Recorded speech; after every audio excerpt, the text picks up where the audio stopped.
চ্যানেলে স্বাগত। আজকের ক্লাসে আমরা গ্রুপ 16 মৌলগুলোর রাসায়নিক ধর্ম নিয়ে আলোচনা করব। আগের ক্লাসে ভৌত ধর্ম নিয়ে আলোচনা করেছি, নিশ্চয় ভিডিওটি দেখেছো, ভালো লেগেছে। আজকে আমরা গ্রুপ 16 যে মৌলগুলো আছে সেই মৌলগুলোর বিভিন্ন ধর্ম নিয়ে আমরা কথা বলবো।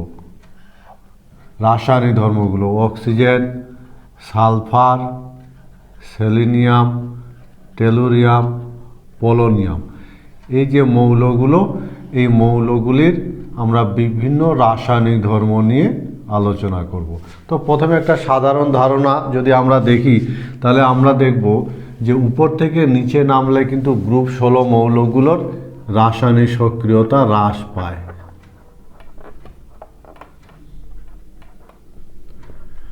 রাসায়নিক সক্রিয়তা বা রাসায়নিক ধর্ম নিয়ে কথা বলবো। তো রাসায়নিক ধর্ম, প্রথমে একটু ছোট্ট তথ্য মনে রাখার চেষ্টা করবে যে রাসায়নিক ধর্ম, এদের অক্সিজেন যে আছে, অক্সিজেন সর্বাধিক রাসায়নিকভাবে সক্রিয়। মনে থাকবে এই যে মৌলগুলো আছে এর মধ্যে অক্সিজেন, কিন্তু অক্সিজেনের রাসায়নিক সক্রিয়তা সর্বাধিক। কারণ কি বলতো? কারণ এর তীব্র ইলেকট্রোনেগেটিভ মৌল। এবং মনে রাখবে অক্সিজেন থেকে পোলোনিয়াম পর্যন্ত রাসায়নিক সক্রিয়তা হ্রাস পায়।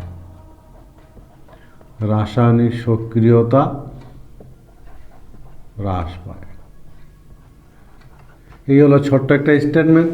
এবং বিভিন্ন ধরনের গ্রুপ 16 মৌলগুলোর বিভিন্ন রাসায়নিক ধর্মের মধ্য থেকে আমরা এদের প্রথম ধর্মটা নিয়ে আলোচনা করব, এদের জারণ স্তর। গ্রুপ 16 মৌলগুলোর জারণ স্তর বা জারণ অবস্থা। তো এরা দু ধরনের জারণ অবস্থা প্রদর্শন করে। এদের যে সাধারণ ইলেকট্রন বিন্যাস যদি আমরা দেখি, সাধারণ ইলেকট্রন বিন্যাস, গ্রুপ 16 মৌলগুলো সাধারণ ইলেকট্রন বিন্যাস NH2 NP4। পি অরবিটালে কিন্তু এদের দুটো বিজোড় ইলেকট্রন বর্তমান, আর এ কারণে এদের সাধারণ যোজ্যতা বা 2 হয়। মনে থাকবে? ফলে এরা কি করতে পারে? একাধিক ইলেকট্রন, বিজোড় ইলেকট্রনের সংখ্যা হ্রাস বৃদ্ধির মাধ্যমে এরা কিন্তু কি করতে পারে? একাধিক জারণ অবস্থা দেখাতে পারে। এদের জারণ অবস্থায় আমরা দুটো ভাগে ভাগ করি। দু ধরনের জারণ অবস্থা এদের দেখা যায়। দু ধরনের জারণ অবস্থা এরা প্রদর্শন করে। মনে থাকবে, একটা হলো ধনাত্মক জারণ অবস্থা, আর একটা হলো ঋণাত্মক জারণ অবস্থা। এই দু ধরনের জারণ অবস্থা গ্রুপ 16 মৌলগুলো প্রদর্শন করে। আমরা এই দুটো জারণ অবস্থার একটি একটি করে দেখে নেব। তাহলে আজকে আমরা ক্লাসটা মূলত এদের রাসায়নিক ধর্ম নিয়ে আলোচনা করব। বিভিন্ন ধরনের রাসায়নিক ধর্মের মধ্য থেকে এই মুহূর্তে আমরা গ্রুপ 16 মৌলগুলো যে বিভিন্ন ধরনের জারণ স্তর প্রদর্শন করে, সেই জারণ স্তর সম্পর্কে একটা ছোট্ট ধারণা তৈরি করার চেষ্টা করছি। তাতে আমরা দেখলাম এদের সাধারণ ইলেকট্রন বিন্যাস NH2 NP6। ঠিক আছে, এরা দু ধরনের জারণ অবস্থা প্রদর্শন করে, ঋণাত্মক জারণ অবস্থা আর ধনাত্মক জারণ অবস্থা। আমরা এবার ঋণাত্মক জারণ অবস্থাটা এদের দেখে নেব।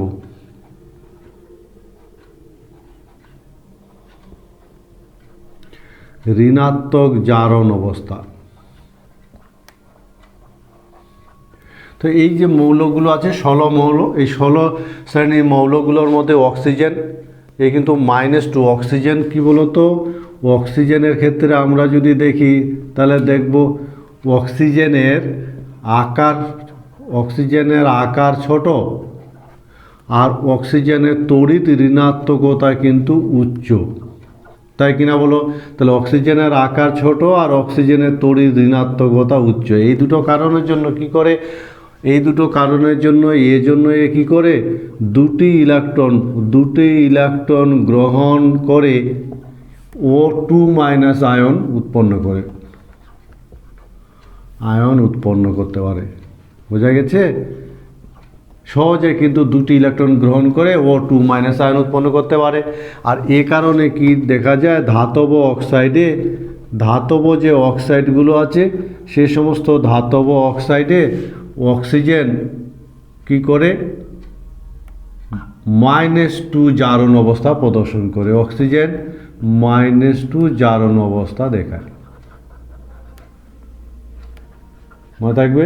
তাহলে ধাতব অক্সাইডগুলোতে অক্সিজেন কিন্তু -2 জারণ অবস্থা প্রদর্শন করে। এই মুহূর্তে আমরা এদের ঋণাত্মক জারণ অবস্থা নিয়ে একটা ধারণা তৈরি করার চেষ্টা করছি। তাতে প্রথম মৌল অক্সিজেন আকার ছোট, তড়িৎ ঋণাত্মকতা উচ্চ, সহজে দুটো ইলেকট্রন গ্রহণ করে অষ্টক পূর্ণ করতে পারে। সে কারণে বিভিন্ন যৌগে অক্সিজেন কিন্তু -2 জারণ অবস্থা প্রদর্শন করে। মূলত ধাতব অক্সাইডগুলোতে অক্সিজেন -2 জারণ অবস্থা প্রদর্শন করে। বোঝা গেছে। কিন্তু এর ব্যতিক্রম কিছু জারণ অবস্থা আছে। অক্সিজেন বেশ কিছু ব্যতিক্রম জারণ অবস্থা প্রদর্শন করে।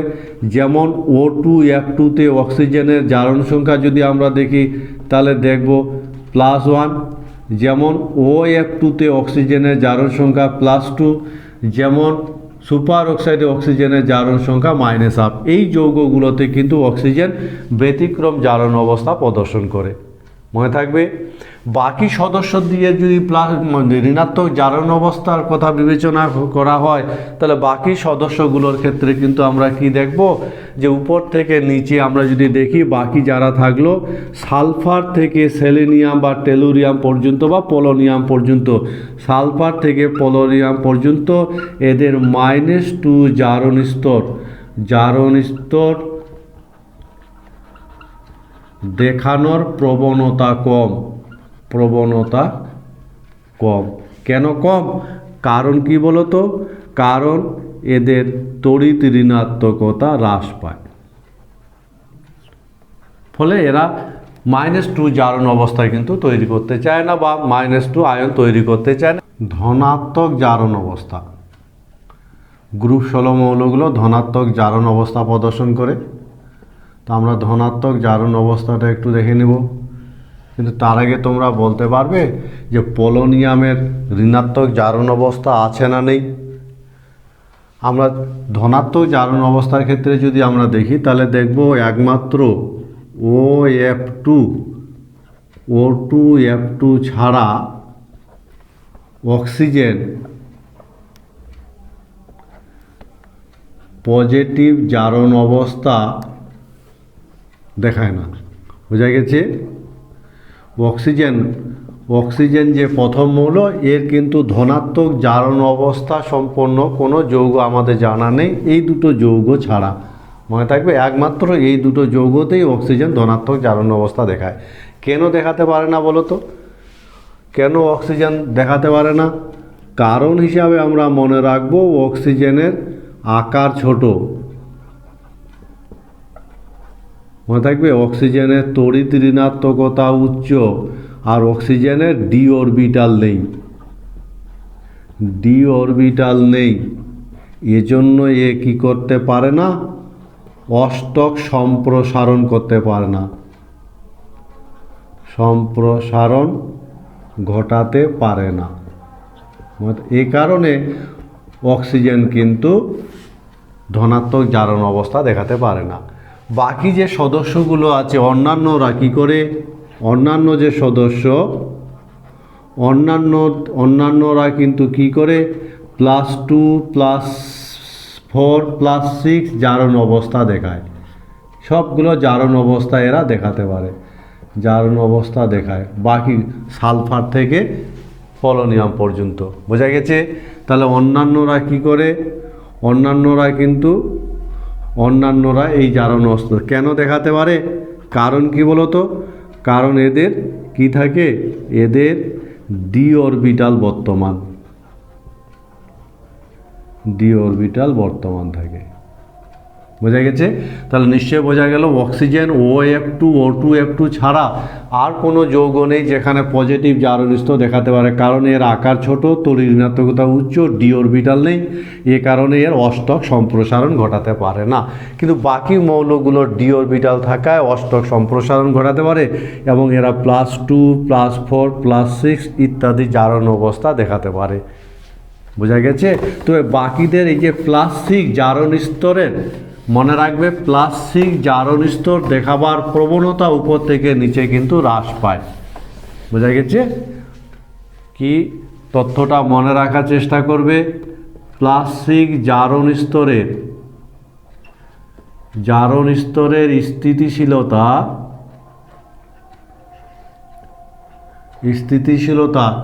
উপর থেকে নিচ হ্রাস পায়। কেন হ্রাস পায় বলো তো? উপর থেকে নিচে প্লাস্টিক জারণ স্তর দেখাবার প্রবণতা হ্রাস পায় কারণ নিষ্ক্রিয় জড় প্রভাব। মনে থাকবে? কারণ নিষ্ক্রিয় জড় প্রভাব। বোঝা গেছে? আমাদের নিশ্চয়ই জানা আছে নিষ্ক্রিয় জড় প্রভাব। এক্ষেত্রে কি হয়, NH2 ইলেকট্রনগুলি অলভ্য হয়, ইলেকট্রন বন্ধন গঠনে অংশগ্রহণ করে না বা বন্ধন গঠন করে না। বোঝা গেছে? ফলে এই যে NH2 শেষ অরবিটালে ইলেকট্রনগুলো নিঃসঙ্গ আচরণ করে, এটাকে আমরা কি বলি, নিষ্ক্রিয় জড় প্রভাব। এই কারণে উপর থেকে নিচে কিন্তু প্লাস্টিক জারণ স্তরের স্থিতিশীলতা বা দেখাবার প্রবণতা হ্রাস পায়। এছাড়া মনে রাখবে এরা ফ্লোরাইড যৌগে সর্বোচ্চ জারণ স্তর প্রদর্শন করে, সর্বোচ্চ জারণ স্তর দেখায়। কেন ফ্লোরাইড যৌগে এদের সর্বোচ্চ জারণ স্তর দেখা যায়? কারণ ফ্লোরিন আকারে ছোট আর কি এ সর্বাধিক তড়ি ঋণাত্মক মৌল, সর্বাধিক ইলেকট্রোনেগেটিভ মৌল। এ কারণে এদের কি হয়, ফ্লোরাইড ঘটিত যৌগ যে আছে সেই ফ্লোরাইড ঘটিত যৌগে এরা সর্বোচ্চ জারণ স্তর +6 দেখায়। এই হলো এদের গ্রুপ 16তে যারা আছে তাদের জারণ স্তরের একটা ছোট্ট সামারি। বোঝা গেছে নিশ্চয়ই? গ্রুপ 16তে যারা আছে তারা দু ধরনের জারণ স্তর প্রদর্শন করে, ঋণাত্মক এবং ধনাত্মক। দু ধরনের জারণ স্তর অক্সিজেনের ক্ষেত্রে আমরা কিছু ব্যতিক্রম লক্ষ্য করি, বাকি মৌলদের ক্ষেত্রে জারণ স্তর +2 +6 +6 ইত্যাদি জারণ স্তর দেখাতে পারে, কারণ এদের ডি অরবিটাল বর্তমান। মনে থাকবে? সেই সঙ্গে মনে রাখবে এদের উপর থেকে নিচে সালফার থেকে পোলোনিয়াম পর্যন্ত +6 জারণ স্তরের স্থিতিশীলতা কিন্তু ক্রমশ হ্রাস পায়, কারণ নিষ্ক্রিয় জড় প্রভাবের জন্য। এবার আমরা এদের হাইড্রাইড নিয়ে আলোচনা করব। গ্রুপ 16 যে মৌলগুলো আছে এরা যে হাইড্রাইডগুলো গঠন করে, হাইড্রাইডগুলো আমরা লিখে রাখি, যেমন H2S, H2Se, H2T, H2PO। এই যে হাইড্রাইডগুলো, এই হাইড্রাইডগুলোর বিভিন্ন ধর্ম নিয়ে আমরা একটু কথা বলে নেব। আরেকটা হাইড্রাইড আছে H2O। এই হাইড্রাইডগুলোর বিভিন্ন ধর্ম নিয়ে আমরা কথা বলবো। তার মধ্যে এই যে হাইড্রাইড আছে এটা তেজস্ক্রিয় পদার্থ পোলোনিয়াম, সেই জন্য এর হাইড্রাইডের তেমন কোনো বিশেষ আলোচনা নেই বলে এই হাইড্রাইডটাকে আমরা বাদ দিয়ে রাখবো। বোঝা গেছে? ফলে গ্রুপ 16 মৌলগুলো দ্বারা গঠিত এই হাইড্রাইডগুলোর বিভিন্ন ধর্ম, বিভিন্ন বৈশিষ্ট্য, গঠন নিয়ে আমরা একটা ছোট্ট ধারণা তৈরি করার চেষ্টা করব। তো প্রথমেই আমরা এদের প্রস্তুতিটা দেখে নেব, হাইড্রাইডগুলো কিভাবে তৈরি করা হয়। প্রস্তুতি মনে রাখবে, এদের যে সালফাইড লবণ আছে সে বা এদের যে ফেরাস সালফাইডের সাথে লঘু অ্যাসিডের বিক্রিয়া ঘটিয়ে আমরা কিন্তু এদের তৈরি করতে পারি। ফলে যেমন দেখো ফেরাস সালফাইডের সাথে লঘু সালফুরিক অ্যাসিডের বিক্রিয়া ঘটিয়ে H2S তৈরি করা হয়। এইভাবে আমরা H2S তৈরি করতে পারি। আর অক্সিজেনের সাথে হাইড্রোজেনের বিদ্যুৎ স্ফুলনের মাধ্যমে তো জল তৈরি করা যায়। বোঝা গেছে আমার কথাটা? খুব সহজে তৈরি করতে পারি। এছাড়াও আমরা যদি দেখি এই যৌগটার সাথে যদি লঘু HCl বিক্রিয়া ঘটানো যায় তাহলে আমরা H2Se তৈরি করতে পারি। এইভাবে খুব সহজে আমরা তৈরি করতে পারি। যেমন টেলুরিয়ামের ক্ষেত্রে যদি দেখি তাহলে আমরা দেখব Al2Teর সাথে যদি জলের আদ্র বিশ্লেষণ করা হয় তবে আমরা এই যৌগগুলো এভাবে তৈরি করতে পারি। খুব সহজে কিন্তু যৌগগুলো তৈরি করা যায়। এই হলো প্রস্তুতি, ছোট্ট করে মনে রাখতে হবে। বোঝা গেছে? তাহলে গ্রুপ 16 মৌলগুলো যে হাইড্রাইডগুলো তৈরি করে সেই হাইড্রাইডগুলো লিখে রেখেছি। এই হাইড্রাইডগুলোর প্রস্তুতি, এদের ধর্ম, এদের গঠন নিয়ে আমরা একটা সাধারণ ধারণা তৈরি করব। খুব ইম্পর্টেন্ট কিন্তু মনে রাখবে। ঠিক আছে? এই হলো প্রস্তুতি। বোঝা গেছে নিশ্চয়ই? ফেরাস সালফাইডের সাথে লঘু, এই অ্যাসিডগুলো কিন্তু লঘু অ্যাসিড। লঘু অ্যাসিডের সাথে বিক্রিয়া ঘটিয়ে H2S যেমন তৈরি করতে পারে H2SE, আবার Al2T এর সঙ্গে জলের আর্দ্র বিশ্লেষণের মাধ্যমে আমরা এই যৌগটা তৈরি করি। এটা হলো প্রস্তুতি। ঠিক আছে? এবার আমরা এদের গঠন দেখে নেব। এদের গঠনটার ক্ষেত্রে যদি দেখি, তাহলে দেখো এদের গঠনের ক্ষেত্রে আমরা গঠন তো খুব সহজে আমরা তৈরি করতে পারি। দেখো কেন্দ্রীয় পরমাণুর যদি সংকরায়ন দেখি, কেন্দ্রীয় পরমাণুর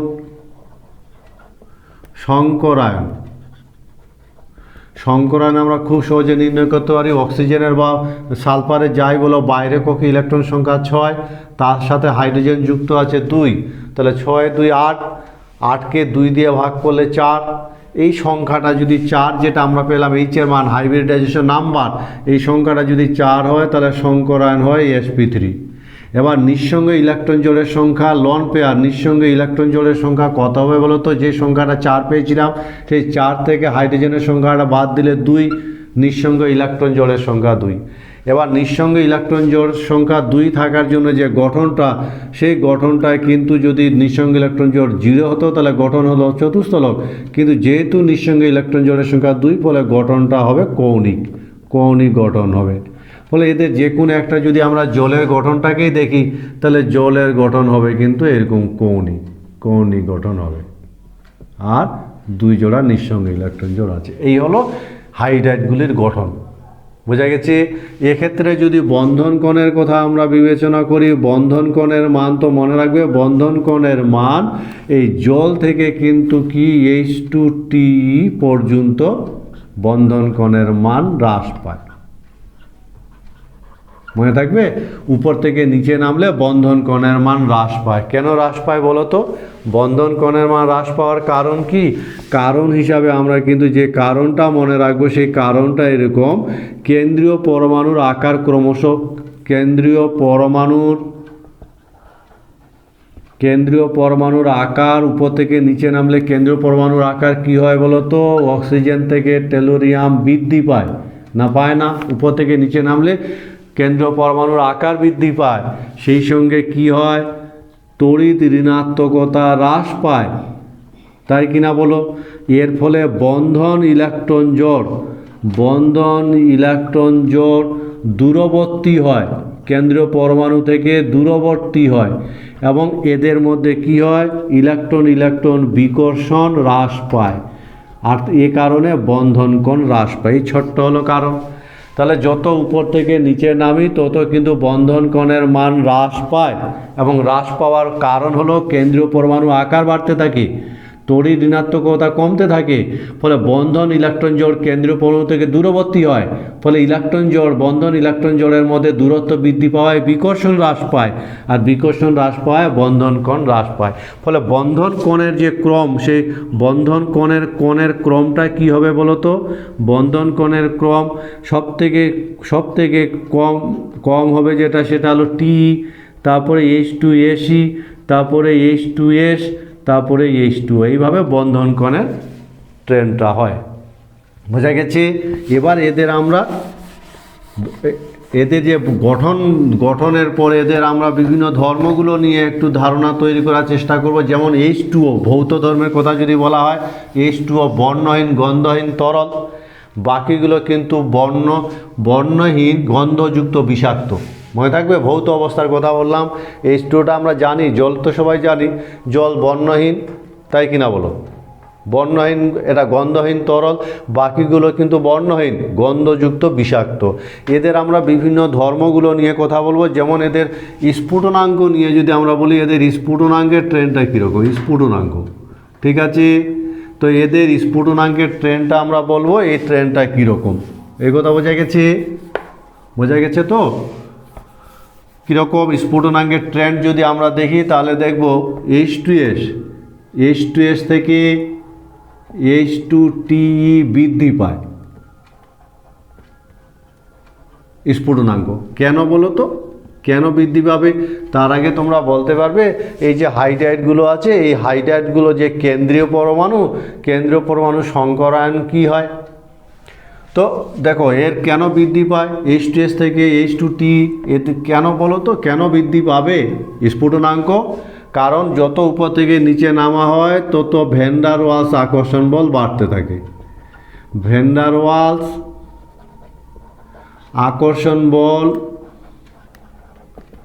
আকর্ষণ বল বৃদ্ধি পায়। আর ভ্যান ডার ওয়ালস আকর্ষণ বল যত বৃদ্ধি পাবে স্ফুটনাঙ্ক তত বাড়তে থাকবে। কিন্তু জলের ক্ষেত্রে যদি আমরা দেখি, জলের স্ফুটনাঙ্ক কিন্তু সর্বোচ্চ। জলের স্ফুটনাঙ্ক এদের মধ্যে সর্বোচ্চ। কেন আবার জলের স্ফুটনাঙ্ক সর্বোচ্চ হলো? কারণ জল কি করে? জল এইচ বন্ধন গঠন দ্বারা বা গঠনের মাধ্যমে সংযোজিত অবস্থায় থাকে। বোঝা গেছে? সংযোজিত অবস্থায়। এই কারণে জলের স্ফুটনাঙ্ক বেশি হয়। ফলে স্ফুটনাঙ্কের ক্রমটা কি হবে বলো তো? স্ফুটনাঙ্কের ট্রেন্ড ক্রম কার স্ফুটনাঙ্ক সব থেকে কম হবে? H2S, তারপরে H2SE, তারপরে H2T এবং জলের সর্বোচ্চ। এই হলো স্ফুটনাঙ্কের ট্রেন্ড। নিশ্চয়ই বোঝা গেছে?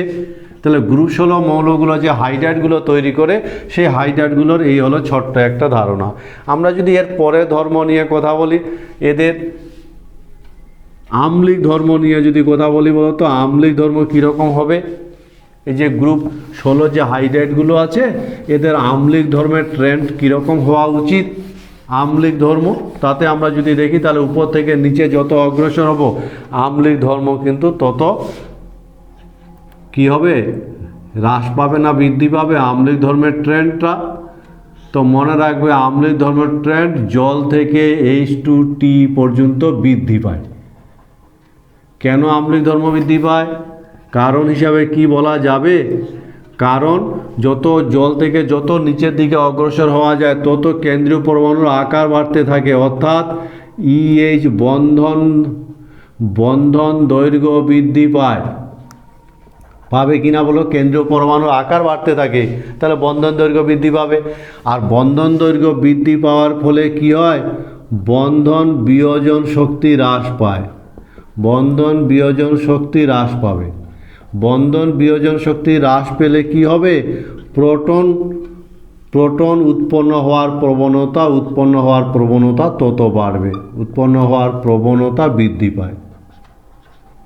আর প্রোটন উৎপন্ন হওয়ার প্রবণতা যত বৃদ্ধি পাবে আম্লিক ধর্ম তত বেশি হবে।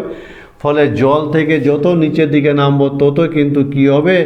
আম্লিক ধর্ম বৃদ্ধি পায়। বৃদ্ধি পাওয়ার কারণ হলো বন্ধন দৈর্ঘ্য বৃদ্ধি পায়। বন্ধন দৈর্ঘ্য বৃদ্ধি পাওয়ার ফলে বন্ধন বিয়োজন শক্তি হ্রাস পায়। আর বন্ধন বিয়োজন শক্তি হ্রাস পেলে প্রোটন উৎপন্ন হওয়ার প্রবণতা বা প্রোটন ত্যাগের প্রবণতা বৃদ্ধি পায়। আর প্রোটন ত্যাগের প্রবণতাকেই বলা হয় আম্লিক ধর্ম। আমরা যদি আরেকটা ধর্ম দেখি, তাপীয় স্থায়িত্ব, তাহলে কি হবে বলো তো? তাপীয় স্থায়িত্বের ট্রেন্ড কীরকম হওয়া উচিত এদের? তাপীয় স্থায়িত্বের ট্রেন্ড তো একই রকম। তাপীয় স্থায়িত্বের কথা যদি বলা হয় তাহলে কি হবে? জল থেকে ধীরে ধীরে H2T তাপীয় স্থায়িত্ব কিন্তু হ্রাস পায়। কেন হ্রাস পাবে বলো তো? তাপীয় স্থায়িত্ব কেন হ্রাস পায়? কারণ তাপীয় স্থায়িত্বের কারণ হিসাবে আমরা যেটা মনে রাখবো সেটা হলো EH বন্ধন দৈর্ঘ্য বৃদ্ধি পায়। বন্ধন দৈর্ঘ্য বৃদ্ধি ঘটে, তাই কিনা বলো? যত উপর থেকে নিচে নামবো কেন্দ্রীয় পরমাণুর আকার বাড়তে থাকবে, বন্ধন দৈর্ঘ্য বাড়তে থাকবে। বন্ধন দৈর্ঘ্য বাড়তে থাকলে কি হবে? এই EH বন্ধন বিয়োজন শক্তি হ্রাস পাবে। বন্ধন বিয়োজন শক্তি হ্রাস পায়। আর বন্ধন বিয়োজন শক্তি যত হ্রাস পাবে তাদের তাপীয় স্থায়িত্ব তত হ্রাস পাবে। ফলে উপর থেকে নিচে নামলে হাইড্রাইডগুলোর তাপীয় স্থায়িত্ব কিন্তু ক্রমশ কমতে থাকে, কারণ বন্ধন দৈর্ঘ্যটা বাড়তে থাকে। বন্ধন দৈর্ঘ্য যত বাড়বে বন্ধন বিয়োজন শক্তি তত হ্রাস পাবে। বন্ধন বিয়োজন শক্তি যত হ্রাস পাবে তত সহজে কিন্তু বন্ধন বিয়োজনটা হবে এবং তাপীয় স্থায়িত্ব তত হ্রাস পাবে। এই হলো তাপীয় স্থায়িত্ব। বোঝা গেছে তো? তোমরা বলতে পারবে যে হাইড্রেটগুলো যে আছে, এই হাইড্রেটগুলো তাহলে কোন হাইড্রেটটির তাপীয় স্থায়িত্ব সর্বাধিক, কোন হাইড্রেটটির তাপীয় স্থায়িত্ব সর্বাধিক। আমরা আরেকটা ধর্ম নিয়ে কথা বলবো, এদের বিজারণ ধর্ম। বলো তো বিজারণ ধর্ম, বিজারণ ধর্মের ট্রেন্ড কীরকম হবে? বিজারণ ধর্ম কী দিয়ে মাপা হয়? কোন প্রবণতাটার উপর নির্ভর করে? কত সহজে ভেঙে গিয়ে হাইড্রোজেন তৈরি করতে পারবে, অর্থাৎ যত সহজে হাইড্রোজেন উৎপন্ন হবে বিয়োজন তাদের বিজারণ ধর্ম তত বেশি। তো বিজারণ ধর্মের ট্রেন্ডটা যদি লক্ষ্য করা যায় তাহলে আমরা দেখব জল থেকে টি পর্যন্ত বিজারণ ধর্ম কিন্তু বৃদ্ধি পাবে। নিশ্চয় বোঝা গেছে, আন্দাজ হয়ে গেছে কেন বৃদ্ধি পাবে বলো? বিজারণ ধর্ম বৃদ্ধি পাওয়ার কারণ কি? বিজারণ ধর্ম বৃদ্ধি পাওয়ার কারণ হলো বন্ধন দৈর্ঘ্য বৃদ্ধি পায়, বন্ধন দৈর্ঘ্য বৃদ্ধি পায়। জল থেকে টি পর্যন্ত বন্ধন দৈর্ঘ্য বৃদ্ধি পায়, আর বন্ধন দৈর্ঘ্য বৃদ্ধি পাওয়ার ফলে তাপীয় স্থায়িত্ব হ্রাস পায়। এক্ষুনি আমরা কারণটা দেখলাম, তাপীয় স্থায়িত্ব হ্রাস পাবে। আর তাপীয় স্থায়িত্ব হ্রাস পাওয়ার ফলে প্রোটন হাইড্রোজেন উৎপন্ন হওয়ার প্রবণতা, হাইড্রোজেন উৎপন্ন হওয়ার প্রবণতা বৃদ্ধি পায়। আর উৎপন্ন হওয়ার প্রবণতা যত বৃদ্ধি পাবে তত বিজারণ ধর্ম বৃদ্ধি পাবে। এই জন্য জল থেকে যত নিচের দিকে অগ্রসর হয় বিজারণ ধর্মের ট্রেন্ডটা তত বাড়তে থাকে। গ্রুপ 16 মৌল দ্বারা গঠিত অক্সাইড, এরা অক্সিজেনের সঙ্গে যুক্ত হয়। বিভিন্ন ধরনের অক্সাইড তৈরি করলেও মূলত দু ধরনের অক্সাইড ভীষণ ইম্পর্টেন্ট, ডাই অক্সাইড আর ট্রাই অক্সাইড। আমরা এই দু ধরনের অক্সাইডেরই প্রস্তুতি আর গঠন এবং বিভিন্ন ধর্ম নিয়ে একটা ছোট্ট আলোচনা করব। প্রথমে আমরা ডাই অক্সাইড দেখে নেব। ডাই অক্সাইড,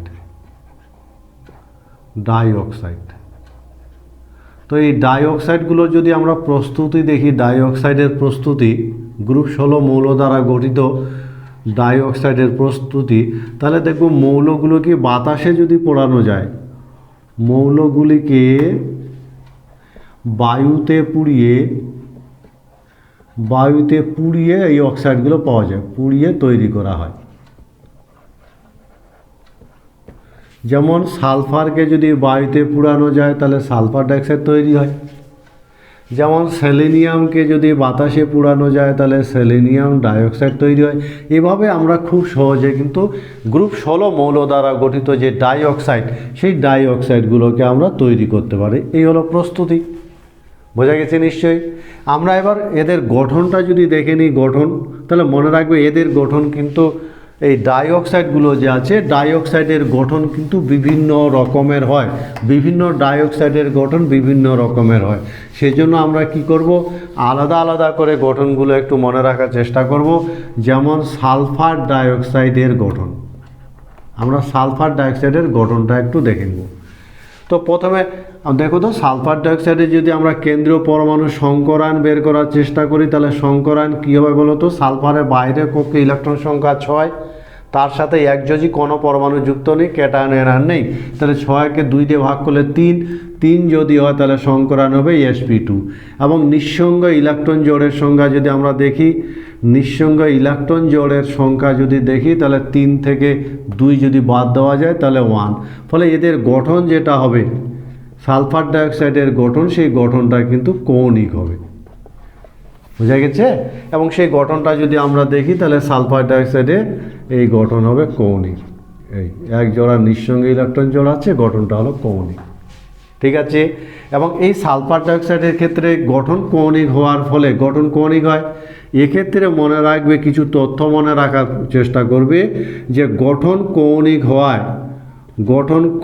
হওয়ার ফলে কি হয়? কৌণিক হওয়ার ফলে সালফার ডাইঅক্সাইড কিন্তু ধ্রুবীয়। মনে থাকবে, সালফার ডাইঅক্সাইড অণুটা ধ্রুবীয়, এর একটা নির্দিষ্ট দ্বিমেরু ভ্রামক থাকে, একটি নির্দিষ্ট দ্বিমেরু ভ্রামক বর্তমান। কারণ একদিকে সৃষ্ট বন্ধন ভ্রামক অন্যদিকে সৃষ্ট বন্ধন ভ্রামক দ্বারা প্রশমিত হয় না বলে অণুটা ধ্রুবীয়। সেই সঙ্গে মনে রাখবে সালফার ডাইঅক্সাইড যে দুটো দ্বিবন্ধন আছে, পাই বন্ধনগুলো মনে রাখবে ভিন্ন ভিন্ন অরবিটাল দ্বারা পাই বন্ধন কিন্তু গঠিত হয়, পাই বন্ধন গঠিত। মনে থাকবে, ভিন্ন অরবিটাল কি, পি পাই ডি পাই, এইভাবে পি অরবিটালের সাথে ডি অরবিটালের ওভারল্যাপিংয়ের ফলে কিন্তু এই বন্ধনগুলো তৈরি হয়। ফলে ভিন্ন অরবিটাল দিয়ে কিন্তু এই দ্বিবন্ধনগুলো তৈরি হওয়া সত্ত্বেও কি হয়, এস ও বন্ধন দৈর্ঘ্য কিন্তু সমান। ভিন্ন অরবিটাল দিয়ে তৈরি হলো বন্ধন দৈর্ঘ্য সমান হয়। কেন? কারণ সমান হওয়ার কারণ মনে রাখবে, সমান হওয়ার কারণ হলো অণুর গঠন দুটি গঠনাকৃতির রেজোন্যান্স হাইব্রিড,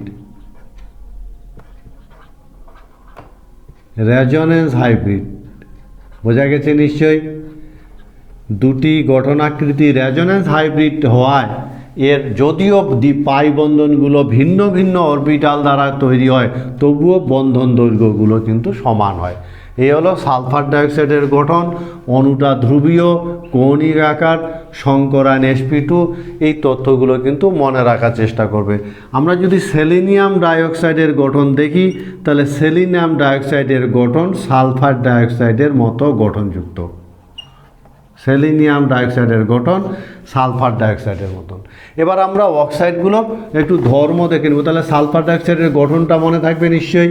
কেন ধ্রুবীয়, বন্ধন দৈর্ঘ্যগুলো সমান কেন, যদিও ভিন্ন ভিন্ন অরবিটালের ওভারল্যাপিংয়ের ফলে বন্ধনগুলো তৈরি হয়, তবুও বন্ধন দৈর্ঘ্য সমান কেন নিশ্চয়ই বলতে পারবে, যেহেতু এর দুটো গঠনাকৃতি কী হয়, রেজোন্যান্স হাইব্রিড। এবার এদের আমরা আম্লিক আর ক্ষারীয় ধর্ম, ডাইঅক্সাইডের আম্লিক ক্ষারীয় ধর্ম একটু দেখে নিব। ক্ষারীয় ধর্ম, আম্লিক ধর্ম, যে অক্সাইডগুলো ডাইঅক্সাইডের ক্ষারীয় আম্লিক ধর্ম যদি বলি, তাহলে তথ্যের আকারে মনে রাখার চেষ্টা করবে। সালফার ডাইঅক্সাইড ধারণা আছে কী ধরনের অক্সাইড, তো মনে রাখবে সালফার ডাইঅক্সাইডের, মনে রাখবে যে সালফার ডাইঅক্সাইড হলো আম্লিক অক্সাইড। বুঝতে পেরেছ? সালফার ডাইঅক্সাইড আম্লীয় অক্সাইড। এর জলীয় দ্রবণ কী হয়, আম্লিক হয়।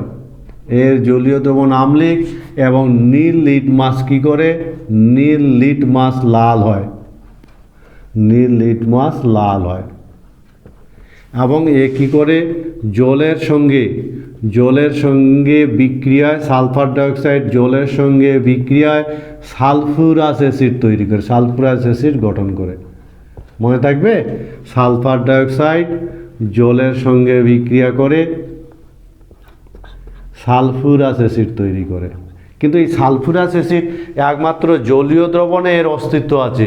একটু তাপ দিলে সালফুরাস অ্যাসিড কিন্তু ভেঙে যায়, এবং ভেঙে গিয়ে সালফুরাস অ্যাসিড একমাত্র জলীয় দ্রবণে এর অস্তিত্ব আছে। একটু তাপ পেলে এটা ভেঙে গিয়ে জল এবং সালফার ডাইঅক্সাইড তৈরি করে। এর জলীয় দ্রবণে সালফুরাস অ্যাসিড এই গঠন করে।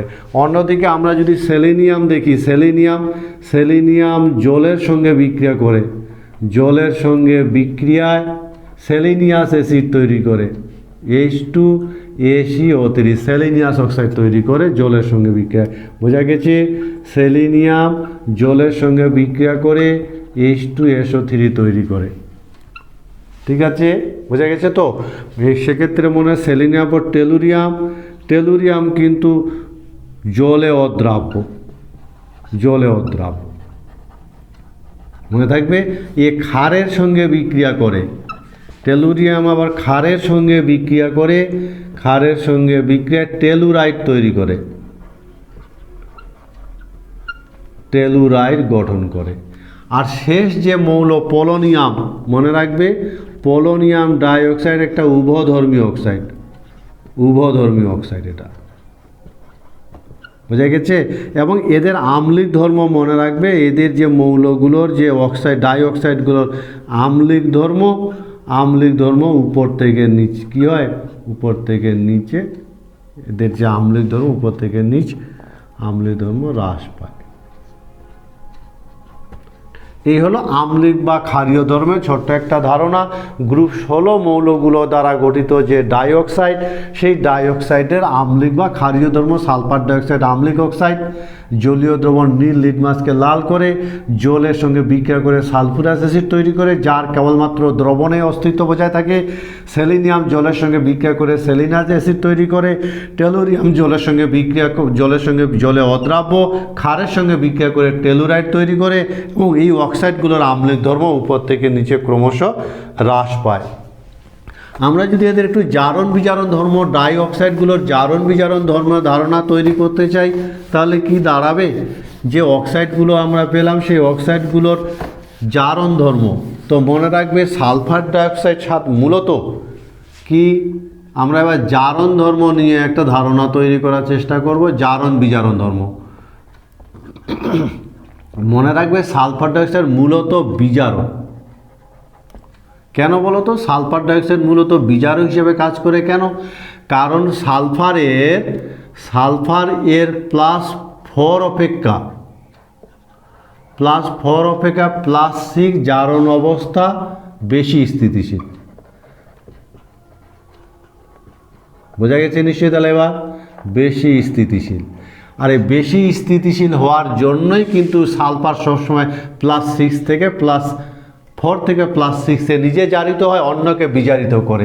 সে কারণে সালফার ডাইঅক্সাইড মূলত বিজারক হিসাবে কাজ করে। বোঝা গেছে? সালফার ডাইঅক্সাইড আমরা যদি দেখি যে বাকি সদস্যগুলোর ক্ষেত্রে দেখি যে সালফার থেকে টেলুরিয়াম পর্যন্ত এদের কি হবে?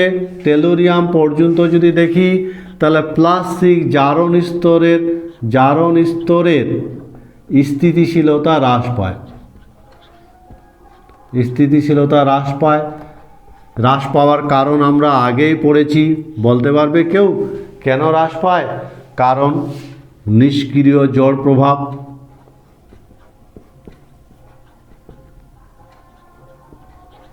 আর এর ফলে কি হয় বলো তো? এই ধরনের জারণ স্তরের স্থিতিশীলতা হ্রাস পায় বলে সালফার থেকে সেলিনিয়াম পর্যন্ত এরা কি হয়? এদের +6 জারণ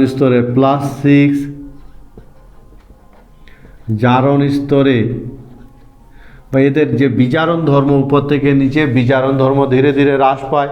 বোঝা গেছে? +6 জারণ স্তরে ধীরে ধীরে হ্রাস পায়, ফলে উপর থেকে নিচে এদের কী হবে? উপর থেকে নিচে এদের বিজারণ ধর্ম হ্রাস পায়। বিজারণ ধর্ম হ্রাস পেলে কি হবে? জারণ ধর্ম বৃদ্ধি পায়। এই হলো জারণ বিজারণের একটা ছোট্ট ধারণা। এবং আমরা যদি দেখি তাহলে আমরা দেখব যে টেলুরিয়াম ডাইঅক্সাইড এটা মূলত জারক। বোঝা গেছে? এই হলো জারণ বিজারণ ধর্মের ছোট্ট একটা কনসেপশন। সালফার ডাইঅক্সাইড মূলত বিজারক হিসেবে কাজ করে, কারণ +4 থেকে +6 যাওয়ার প্রবণতা বেশি, কারণ এই জারণ স্তরটা স্থিতিশীল। বাকিগুলোর কিন্তু সালফার থেকে টেলুরিয়াম পর্যন্ত +6 জারণ স্তরের স্থিতিশীলতা হ্রাস পায়, কারণ নিষ্ক্রিয় জল প্রভাবের জন্য। এজন্য সালফার থেকে টেলুরিয়াম পর্যন্ত এরা কিন্তু মূলত বিজারণ ধর্ম ধীরে ধীরে এদের হ্রাস পায় এবং জারণ ধর্ম ধীরে ধীরে এদের বাড়তে থাকে। এই হলো জারণ বিজারণ ধর্ম। গ্রুপ 16 মৌলগুলো যে আছে, গ্রুপ 16 মৌলগুলোর আমরা একটু ট্রাই অক্সাইডের একটু ধারণা তৈরি করার চেষ্টা করব। ট্রাই অক্সাইড, তো মূলত এদের ট্রাই অক্সাইডের গঠনগুলো বিভিন্ন রকম হলেও আমরা সালফার ট্রাই অক্সাইডের গঠন একটু দেখে নিব। সালফার ট্রাই অক্সাইড এর গঠন, এই গঠনটাই মনে রাখার চেষ্টা করবে সালফার ডাইঅক্সাইডে। কিন্তু তোমরা বলতে পারবে যে ডাইঅক্সাইডগুলো যে আমরা পড়লাম, এই ডাইঅক্সাইডগুলোর মধ্যে সালফার ডাইঅক্সাইড এটা মূলত জারক না বিজারক হিসাবে আচরণ করে? সালফার ট্রাইঅক্সাইডের ক্ষেত্রে যদি আমরা সংকরায়ন দেখি, সংকরায়ন তো সালফারের বাইরে একক ইলেকট্রন সংখ্যা 6, তার সাথে এক যদি কিছু যুক্ত নাই 6/3, ফলে সংকরায়ন হবে sp2, এবং নিঃসঙ্গ ইলেকট্রন জোড়ের সংখ্যা এক্ষেত্রে 0, ফলে এর গঠন যেটা হয় সেই গঠনটা হবে সমতলীয় ত্রিভুজাকৃতি।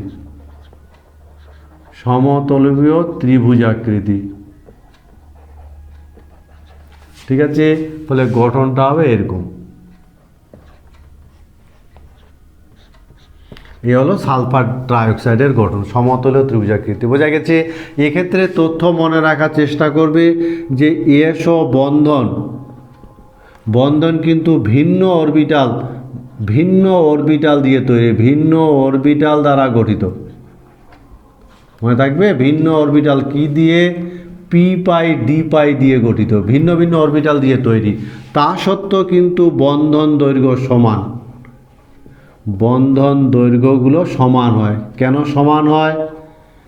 ভিন্ন অরবিটাল তো আকার ছোট বড় হয়, তাহলে অরবিটালের আকার যদি ছোট বড় হয়, ভিন্ন ভিন্ন অরবিটাল দিয়ে যদি বন্ধন তৈরি হয়, তাহলে বন্ধন দৈর্ঘ্য কী করে ছোট হয়, কী করে সমান হয় বলো তো? কারণ এর কারণ হিসাবে তোমরা মনে রাখবে যে অণুটার যে গঠন, অণুর গঠন তিনটি গঠন আকৃতির,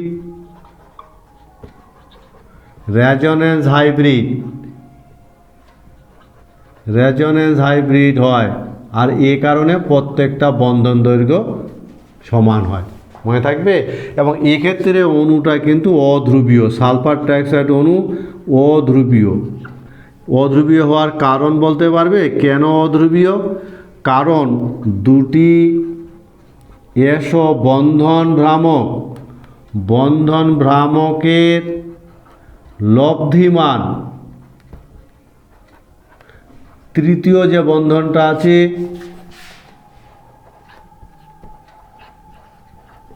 তৃতীয় এসো বন্ধন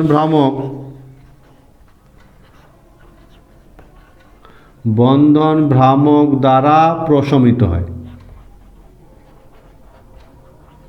ফলে লব্ধি মান পাওয়া যায় না, সে কারণে এই অণুটা অধ্রুবীয়। এবং এই হলো সালফার ট্রাইঅক্সাইডের গঠন সম্পর্কে ছোট্ট একটা ধারণা নিশ্চয়ই বোঝা গেছে।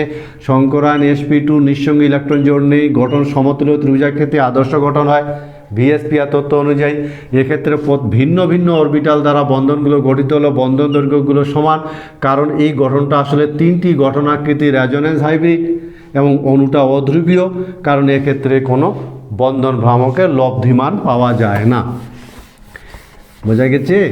আমরা এবার সালফার, এই যে গ্রুপ 16 মৌলগুলো আছে, এই গ্রুপ 16 মৌলগুলোর হ্যালোজেন নিয়ে একটা ধারণা তৈরি করার চেষ্টা করব।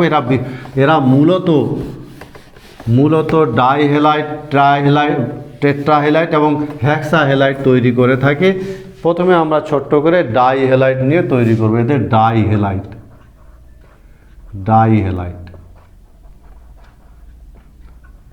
তো এদের ডাইহ্যালাইডের গঠনটাকে মনে রাখার চেষ্টা করতে হবে। ডাইহ্যালাইডের গঠন বোঝা গেছে? যেমন আমরা যদি ডাইহ্যালাইডের কথা বলি, যেমন মনে করো CCl2, এই হলো একটা ডাইহ্যালাইড।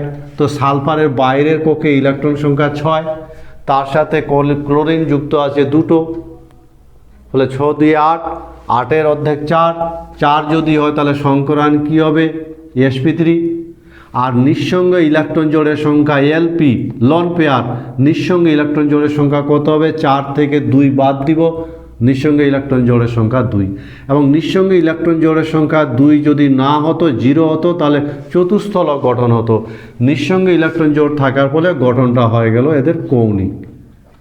এবং সেই গঠনটা যদি আমরা দেখি, তাহলে গঠনটা হবে এরকম। এই হলো ডাইহ্যালাইডগুলোর গঠন।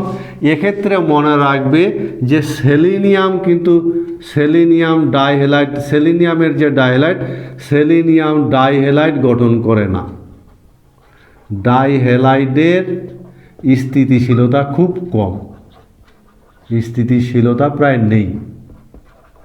এই কথা বোঝা গেছে? সেই সঙ্গে মনে রাখবে ডাই আয়োডাইড কিন্তু তৈরি হয় না। ডাই আয়োডাইড গঠিত হয় না, যেহেতু আয়োডিনের আকার বড়, ডাই আয়োডাইড গঠিত হয় না। এই ব্রোমাইড আর আয়োডাইডগুলো স্থিতিশীল, ব্রোমাইড আয়োডাইড স্থিতিশীল, ব্রোমাইড আর ক্লোরাইড স্থিতিশীল, ব্রোমাইড ক্লোরাইড এরা স্থিতিশীল। ডাইব্রোমাইড ডাইক্লোরাইড স্থিতিশীল, সেলিনিয়াম ছাড়া। বোঝা গেছে? এই হলো ডাইহ্যালাইডের ছোট্ট একটা গঠনের পরিচিতি। এই গঠনটাই শুধু মনে রাখার চেষ্টা করবে। আমরা এবার টেট্রাহ্যালাইড দেখে নিব। টেট্রাহ্যালাইডের ক্ষেত্রে গঠনটা টেট্রাহেলাইড। গ্রুপ 16 মৌলগুলো যে আছে সেই গ্রুপ 16 মৌলগুলো টেট্রাহেলাইডের আমরা একটু দেখে নিব। এদের যে টেট্রাহেলাইডগুলো গঠন করে সেই টেট্রাহেলাইডের একটু ছোট্ট ধারণা তৈরি করার চেষ্টা করব। টেট্রাহেলাইড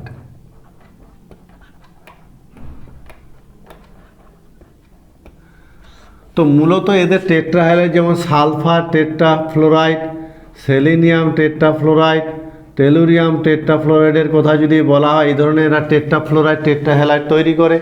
এদের মধ্যে মনে রাখবে এটা গ্যাসীয়, এটা তরল, এটা কঠিন। এদের ভৌত অবস্থার কথা যদি বলি তাহলে সালফারের টেট্রাফ্লোরাইড হলো গ্যাসীয়, সেলেনিয়ামের টেট্রাফ্লোরাইড হলো তরল, আর টেলুরিয়ামের টেট্রাফ্লোরাইড হলো কঠিন। এ হলো টেট্রাফ্লোরাইডের একটা ভৌত অবস্থা।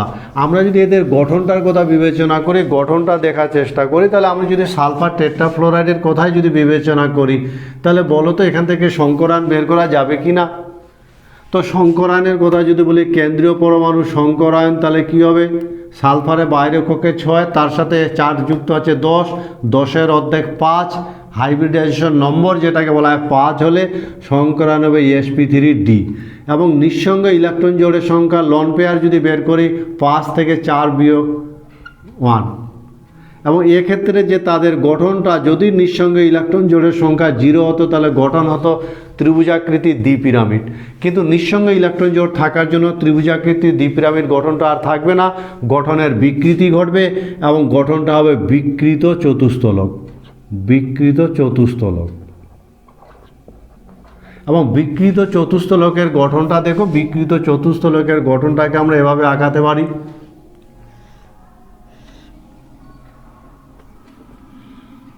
সালফার, আমি যদি SF এর কথাই বলি, এই হবে গঠন বিকৃত চতুস্তলক। এইখানে থাকবে নিঃসঙ্গ ইলেকট্রন জোড়। এই হলো বিকৃত চতুস্তলক গঠন হবে টেট্রাহেলাইডগুলোর। বোঝা গেছে? এবার আমরা যদি টেট্রাহেলাইডগুলোর ধর্মগুলোর কথা বলি, ধর্ম, তাহলে এরা কিন্তু লুইস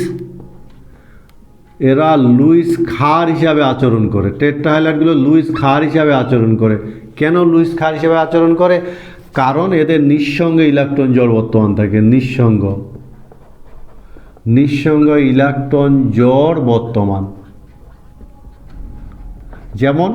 যেমন আমরা যদি দেখি সালফার টেট্রাফ্লোরাইড, এর সাথে যদি BF3-র বিক্রিয়া ঘটানো যায় তাহলে সালফার তার নিঃসঙ্গ ইলেকট্রন জোড় বরণকে ব্যবহার করতে দিবে, ফলে তৈরি হবে এরকম।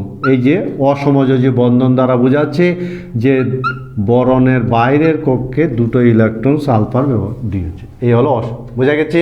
এইভাবে এরা লুইস ক্ষার হিসাবে আচরণ করে। এরা আবার লুইস অ্যাসিড হিসাবেও আচরণ করে। লুইস অ্যাসিড কেন লুইস হিসাবে আচরণ করে বলো তো? কারণ এদের ফাঁকা ডি অরবিটাল থাকে। বোঝা গেছে? কি থাকে? এদের ফাঁকা ডি অরবিটাল বর্তমান, ফলে নিঃসঙ্গ ইলেকট্রন জোড় গ্রহণ করতে পারে। ডি অরবিটাল বর্তমান, ফলে এদের নিঃসঙ্গ ইলেকট্রন জোড় গ্রহণ করার ক্ষমতা আছে। এর জন্য এরা লুইস অ্যাসিড হিসাবেও আচরণ করে। যেমন সালফার টেট্রাফ্লোরাইডের সাথে যদি ফ্লোরাইড আয়নের বিক্রিয়া ঘটানো যায় তাহলে সালফার হেক্সাফ্লোরাইড তৈরি হয়। এবং এদের এই ফাঁকা ডি অরবিটাল থাকার জন্য এরা কি করতে পারে? এদের কোঅর্ডিনেশন নম্বর বৃদ্ধি ঘটাতে পারে। অর্থাৎ 4 থেকে 6 পর্যন্ত নিয়ে যেতে পারে। সে কারণে কিন্তু এরা লুইস অ্যাসিড হিসাবে আচরণ করে। বোঝা গেছে? এছাড়াও আমরা যদি আরেকটা ধর্ম দেখি, সালফার টেট্রাঅক্সাইড যে আছে, সালফার টেট্রাঅক্সাইড, এই সালফার ট্রাইঅক্সাইড কিন্তু তার কোঅর্ডিনেশন সংখ্যা, সমযোজ্যতা বাড়াতে পারে। বোঝা গেছে? সে কারণে কিন্তু সালফার টেট্রাফ্লোরাইডের ধর্মটা মনে রাখবে, ভালো একটা ধর্ম। সালফার টেট্রাফ্লোরাইড জলে আর্দ্র বিশ্লেষিত হয়। কেন আর্দ্র বিশ্লেষিত হয় বলো তো? সালফার টেট্রাফ্লোরাইড জলের কেন আর্দ্র বিশ্লেষিত হতে পারে? তার আগে তোমরা বলতে পারবে যে সালফার টেট্রাফ্লোরাইডে বলো তো এই সালফার কেন্দ্রীয় পরমাণু সালফারের সংকরায়ন কত? দেখো আর্দ্র বিশ্লেষিত হতে পারে কারণ সালফার এর কোঅর্ডিনেশন নম্বর বৃদ্ধির সুযোগ আছে কত হতে পারে? 6 পর্যন্ত এ বাড়াতে পারে।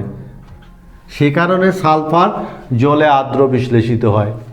যেমন অর্থাৎ জলের সঙ্গে বিক্রিয়া করে সালফার জলের সঙ্গে বিক্রিয়া করে সালফার ডাইঅক্সাইড তৈরি করে।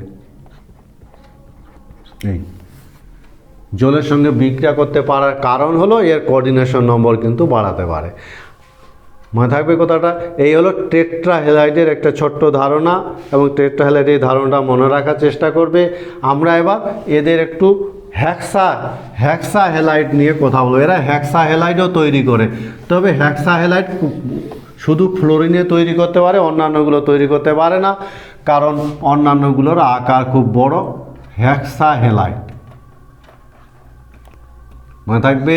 তো হেক্সাহ্যালাইডের ক্ষেত্রে মনে রাখবে ক্লোরিন, ব্রোমিন, আয়োডিন গঠন করে না। কেন? কারণ এদের আকার খুব বড়। আর এদের আকার খুব বড় হয়, কেন্দ্রীয় পরমাণু যে আছে সে কেন্দ্রীয় পরমাণু কোঅর্ডিনেশন নম্বর 6 দেখাতে পারে না।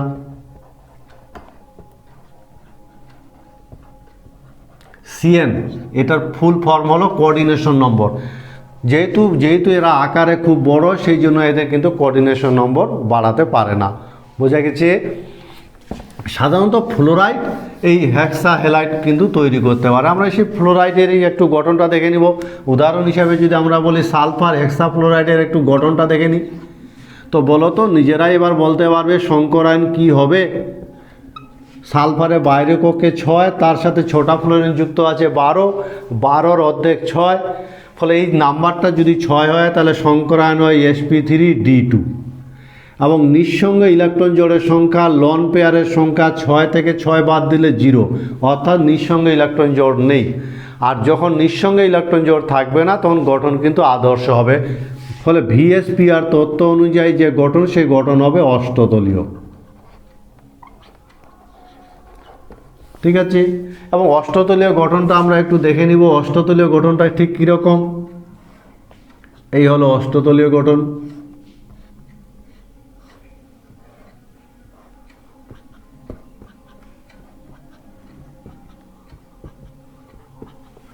এই হলো অষ্টতলীয় গঠন। ফলে হেক্সাহ্যালাইডগুলো এরকম গঠনযুক্ত হয়।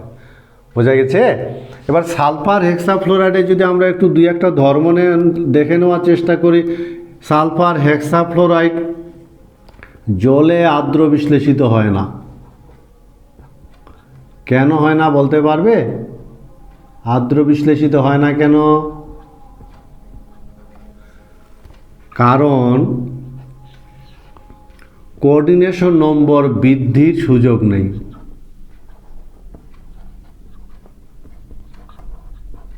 বোঝা গেছে? সালফার হেক্সাফ্লোরাইডে সালফারের কোঅর্ডিনেশন নম্বর 6, ফলে সালফার আর কোঅর্ডিনেশন নম্বর কিন্তু বাড়াতে পারে না। সেজন্য এর কোঅর্ডিনেশন নম্বর বৃদ্ধির কোনো সুযোগ নেই বলে জল দ্বারা আর্দ্র বিশ্লেষিত হয় না। কিন্তু অন্যদিকে যদি আমি দেখি ACF6 এ জলে আর্দ্র বিশ্লেষিত হয়।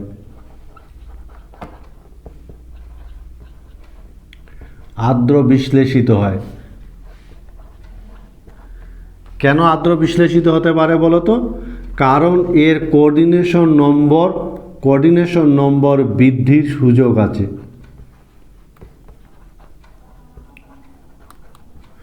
কেন বৃদ্ধির সুযোগ আছে? কারণ এ সর্বাধিক সমযোজ্যতা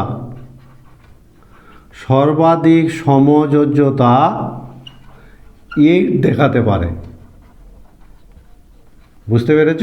এর সর্বাধিক সমযোজ্যতা কিন্তু 8 পর্যন্ত দেখাতে পারে বলে এর কিন্তু কি আছে? সর্বাধিক সমযোজ্যতা 8 দেখাতে পারে। সে কারণে কিন্তু এর কোঅর্ডিনেশন নম্বর বৃদ্ধির সুযোগ আছে। ঠিক আছে? ফলে এ কিন্তু জলের সঙ্গে বিক্রিয়া করে, এবং জলের সঙ্গে বিক্রিয়া করে এটা এই যৌগটা কিন্তু জলের সঙ্গে বিক্রিয়া করে, বুঝতে পেরেছ? এবং জলের সঙ্গে বিক্রিয়া করে তৈরি করে, তো মনে রাখবে এই যৌগটা এটা কি টি, টেলুরিয়াম হেক্সাফ্লোরাইড, এবং টেলুরিয়াম হেক্সাফ্লোরাইড কী করবে? জলের সঙ্গে বিক্রিয়া করে, এবং জলের সঙ্গে বিক্রিয়া করে এ তার নিজের কোঅর্ডিনেশন নম্বরটা বাড়াতে পারে, বোঝা গেছে? এবং কোঅর্ডিনেশন নম্বর বাড়িয়ে 8 করতে পারে।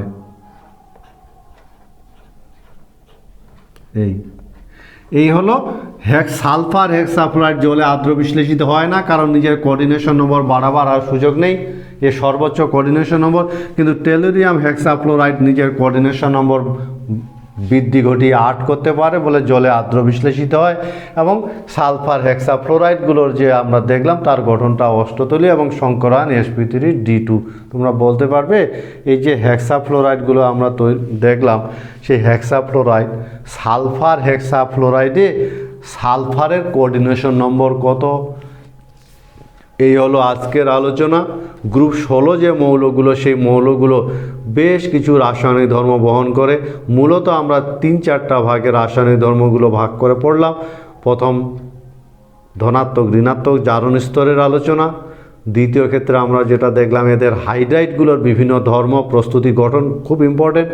সেই সঙ্গে তৃতীয় ক্ষেত্রে আমরা দেখলাম এরা যে বিভিন্ন ধরনের অক্সাইড তৈরি করে, মূলত ডাইঅক্সাইড, ট্রাইঅক্সাইড।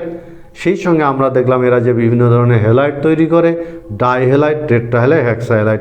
ফলে বিভিন্ন দৃষ্টিকোণ থেকে আমরা গ্রুপ 16 মৌল দ্বারা গঠিত রাসায়নিক ধর্মগুলো সম্পর্কে একটা ধারণা তৈরি করার চেষ্টা করলাম। আমি বোঝাবার চেষ্টা করেছি। এতক্ষণ সাথে থাকার জন্য ধন্যবাদ। সেই সঙ্গে যদি ভালো লাগে তাহলে অবশ্যই বন্ধুদের মধ্যে শেয়ার করবে, কমেন্টস করবে, এবং এই ধারণাগুলো তোমাদের দীর্ঘদিন সঠিক আকারে মাথার মধ্যে থাকবে, এই প্রত্যাশা রেখে আজকের ক্লাসটা এখানে শেষ করছি।